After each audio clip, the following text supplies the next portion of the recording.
نماز میں دل لگانے کے لیے یہ تصور کریں کہ جیسے ایک مجرم اپنے آقا کی بارگاہ میں کھڑا ہے۔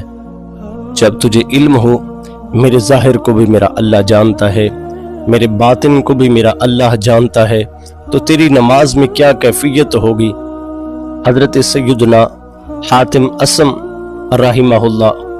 آپ سے نماز کے بارے میں سوال کیا گیا کہ آپ نماز کیسے ادا کرتے ہیں،